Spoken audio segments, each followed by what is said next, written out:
Buti ganun. Ikaw ba gagawin? Sila dito ako. Pero paano mo nalaman dito?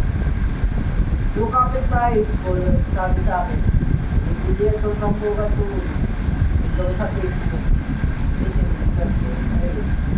Kaya ako nakapunta. Mga ilang item na nabili mo sa Raymond Trading?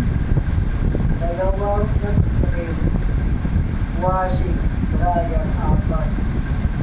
Tapos yung rice cooker, lima.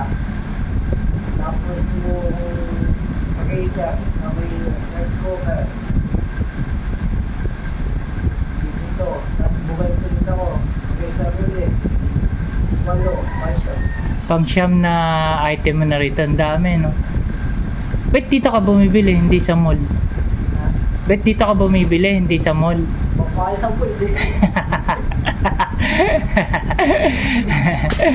Pero wala nagturo sa'yo, nakita mo lang sa online. Kapitbahay lang talaga.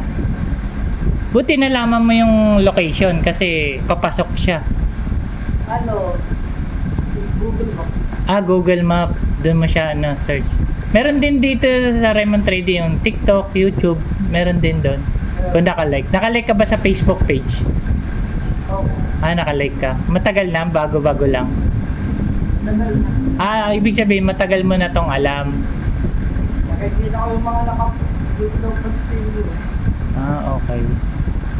Satisfied ka naman sa mga item ng kahit may yupe, may gas-gas. Oo. Wala akong problema eh. Basta bagoan basta mahirap kasi yung second hand. At least yan bago. Yun nga lang may konting yupe, gas-gas. Buti hindi ka maarte. Kasi karaniwan sa customer maarte.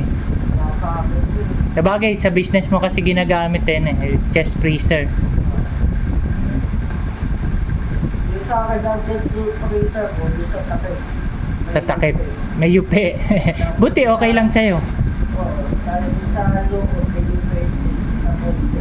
Okay. Mas maganda yung isa, yung may kasama rice cooker.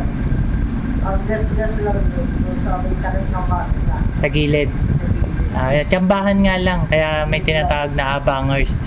Pero ngayon yung kukunin mo item, pwede sa Marte. 1 year warranty naman yon. 'Di ba yung mga huli na bili mo 1 month warranty. Yung ngayong bibili mo full automatic, yung wash, rinse, spin 1 year warranty yon. Yan. Kaya okay, walang yupe, walang gas-gas, may box. Kaya okay na okay. May discount pa. Swerte yan Buti nalaman mo dito.